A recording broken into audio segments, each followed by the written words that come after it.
Hey, what's going on, guys? Brennan back again for another video today, and damn, it is good to be back. I have had quite the absence over the last couple months, a lot happening in my life, and to be honest with you guys, if you are looking at the title of this video, you've already seen it. I've been dealing with quite the addiction lately, and it's been affecting my mental health. It's been taking up a lot of my time. I'm thinking of maybe going in, to an AA group or something like that. I've been really struggling, and no, I'm kidding.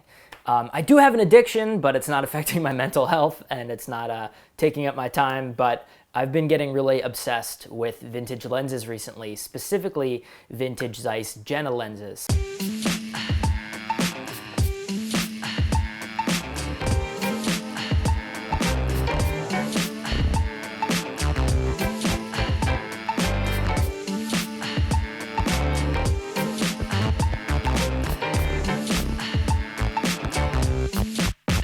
So let's back up to right after I made my last video, sometime probably in August.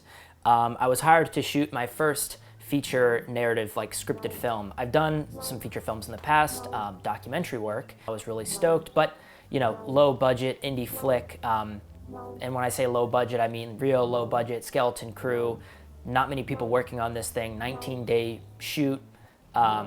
Which is a pretty fast production. I mean, as far as like an indie film goes, 19 days is like, anywhere around like the 15 to 20 day mark is like pretty normal.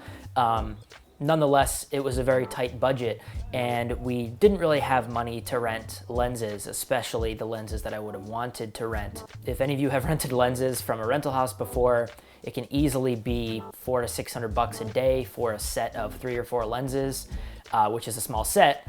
And so if you're shooting for 19 days straight, it can easily be like $12,000 out of your budget just for lens rentals.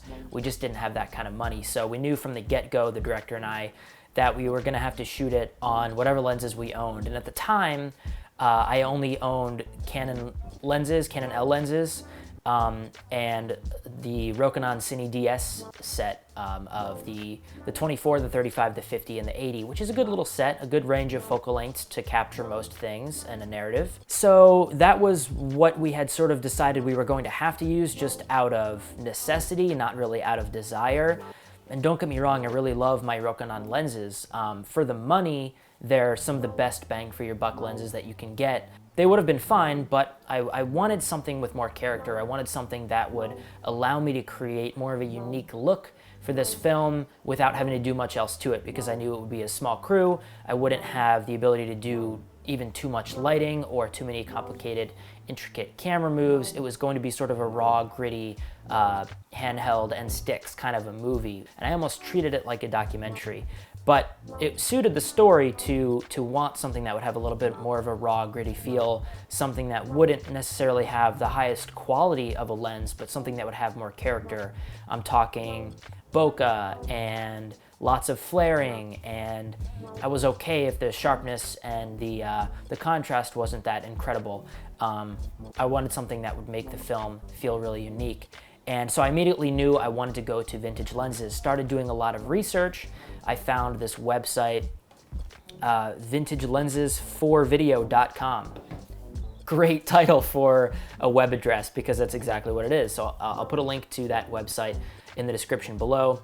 And I'm familiar with vintage lenses. Back in the days when I was shooting on my Blackmagic Pocket in film school, I basically exclusively shot on Canon FD lenses. I love Canon FD lenses, they're awesome.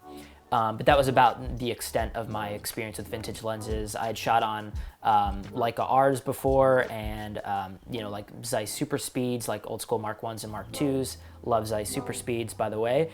But besides that, I didn't really have experience shooting an entire film with vintage lenses. I very quickly discovered Zeiss Jennas, which are sort of like the little brother of the Zeiss Contax lenses, which are vintage Zeiss lenses, but they're basically higher quality. That's the best way to describe it. Zeiss Jennas are like the cheaper version of the Zeiss Contax. They have their own unique look, but that's sort of the way to look at it. And the price tag was what really caught my eye at first, because like I said, we really didn't have much of a budget for anything for this film besides crew rates and stuff like that.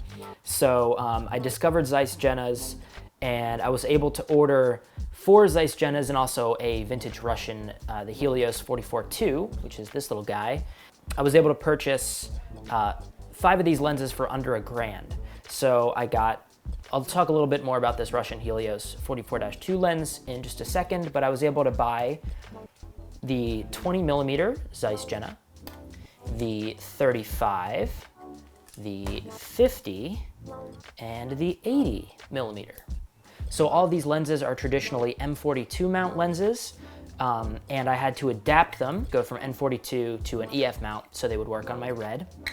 And the only other thing I did was I got adapter rings for the front of these lenses to go from their normal front thread diameter to 77mm, so they would work with all of my filters, all of my ND and my polarizer and all that stuff. So didn't even use a matte box for this film. Over the course of the last few months, I've really fallen in love with them. My ultimate thesis for this video is that these are very quirky lenses with a very unique characteristic look that I'll try to describe to you and show you with some video examples. If you're somebody who likes collecting lenses, and if you want to get more into using vintage lenses, these are a really awesome way to start. So now I'll just go into a whole bunch of video footage examples from the last feature I shot and the last 2 short films that I've shot. So right off the bat, what I noticed, probably the most challenging trait of these lenses is when any amount of light shines in through the front element, sort of directly in from the front, they flare up like crazy and they lose all contrast. Especially the 80mm, which is weird. It's sort of backwards to what you would normally expect if you understand how lenses work. Normally, a wider focal length like the 20 flares up much more easily because it's got a wider front element to it, which captures more light from different oblique angles coming into the lens, whereas a more telephoto lens has a smaller front element. So traditionally, you'd need a more direct line, more direct ray of light to enter in for it to flare up all of the elements inside the glass.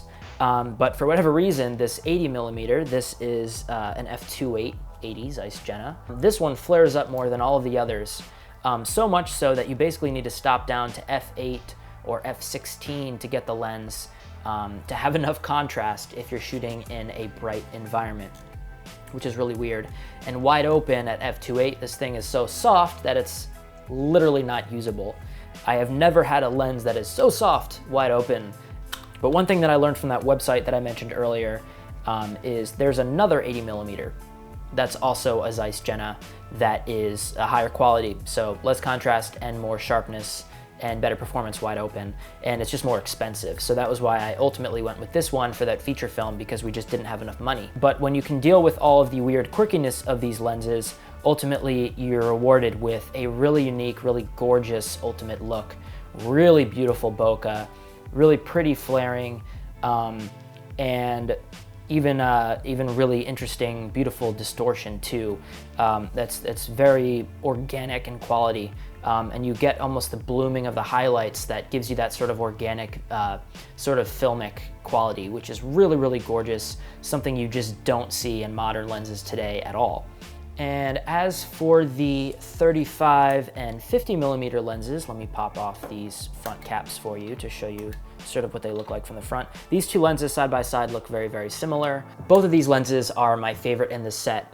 The 50 is, well, let's see, the 35 is an f2.4 and the 50 is a 1.8. So the 50 is the fastest in the set, really good for low light situations, and it holds up much better wide open than say the 80 does. So I actually wound up using this at 2.8 most of the time throughout the whole film, and same with the 35. So I was really able to get enough sharpness and high enough performance, high enough contrast, and to get that beautiful shallow depth of field and that beautiful background bokeh that these lenses have, which is the whole reason I wanted these lenses in the first place, was because of that really awesome bokeh. So I wound up using these lenses a lot, specifically the 35. The 35 is just a really well-rounded focal length. You know, anything for me from sort of the 32 to 40 range kind of gets you that it's close enough to a 50 without being so tight. To me, a 50 on a Super 35 sensor almost feels a little too telephoto. It's not quite as intimate as moving the camera a little closer with the 35 and getting a slightly different relationship between the foreground and background, so you can get that sort of intimate feeling that the camera is right in there with the actor. And last but not least, the 20 I also really fell in love with. 20 is a really unique, interesting focal length that you don't really see in prime lenses very much nowadays. But what I really like about it is it's a little wider than a 24. I always felt weird about the 24 focal length, which is like what I have, I'm shooting on the 24 Rokinon right now. It's a good focal length when you need something in that middle ground, when you don't want something that feels so wide, but you want to see a little bit more of the space. It's awesome. 20 just feels really, really nice. I really fell in love with this focal length. It's wide enough to be able to get sort of sprawling landscape or wide establishing shots of buildings and exterior spaces, whatever you need. If you're in a tight room and you want to be able to see the entire room, it's wide enough to be able to see an entire room. And it has just enough distortion to where you notice it. Some people, some cinematographers really hate that. For me, I actually love distortion on lenses, as long as it's not a crazy amount of obnoxious distortion from like a fisheye, because it creates more separation and more depth. It makes the image come alive a little bit more. As long as I don't have a subject that's too close to the camera on a wide focal length, which makes the face really narrow and doesn't feel natural, as long as I don't do that on a wide focal length, then I actually really love it. So I used this lens a lot for all of my establishing shots when I wanted sort of a master of a room or of an exterior space, or I wanted sort of a sprawling landscape where you saw, you know, a skyline or something like that of a city. This focal length is freaking awesome. One thing about this lens is it also is not crazy sharp wide open, and when I say that, I also mean quite like the 80. At f2.8, this lens is basically unusable.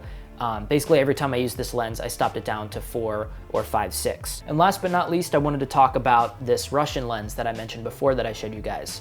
The reason I picked up this Russian lens is mainly for the bokeh. Most of you, if you do any portrait photography, any of you still photographers out there, you either own this lens, or you have a friend that owns this lens, or you've seen portraits photographed by this lens. This has become a super popular lens over the last, I don't know, 10 years. It's a vintage Russian lens. I've adapted it with this, I can take it off. I've adapted it with this adapter in the back, an M42 mount to EF mount, just like all of the other lenses that I have. That's what the M42 mount looks. I mean, it's out of focus, but that's what the M42 mount looks like. And this is the adapter. And it's a super small, cute little lens, but it's gorgeous. Especially for portrait photography, which is what a lot of cinematographers are doing when we're photographing the characters in our movies, and we're doing a medium shot or a medium wide shot, or you're in a medium close-up of a person, of a face. This lens really renders people really wonderfully. It's a 58mm, which, talk about unique focal lengths. I've never seen a 58mm focal length in a prime ever in my life besides this lens. And the most defining characteristic of this lens is what we call the swirly bokeh look. And all of these other Zeiss Jenna lenses have that same swirly bokeh look.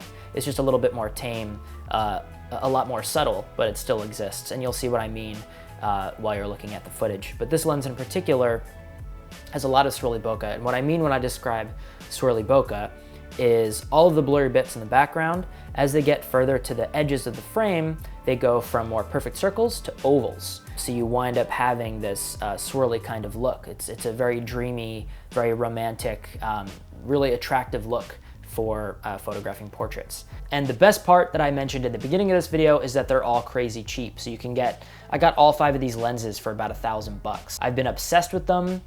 I guess you could almost say addicted to these lenses over the last couple of months. I've been using them on some of the narratives that I've shot. And yeah, I wanted to finally get back on YouTube and talk to you guys a little bit about these lenses. So I hope you enjoyed. Now, this wasn't a scientific lens test or anything. It was just me talking about my impression of these lenses, why I like them so much, why you might be interested in doing some research on them and checking them out yourself. Highly recommend you go down to that website that I linked in the description for more information on these lenses and some more proper lens tests and stuff. But hopefully the footage that I've shown you in this video was sort of enough to give you an idea of how these lenses look. Hope you guys enjoyed this. Thanks again for watching, and I'll catch you in the next one.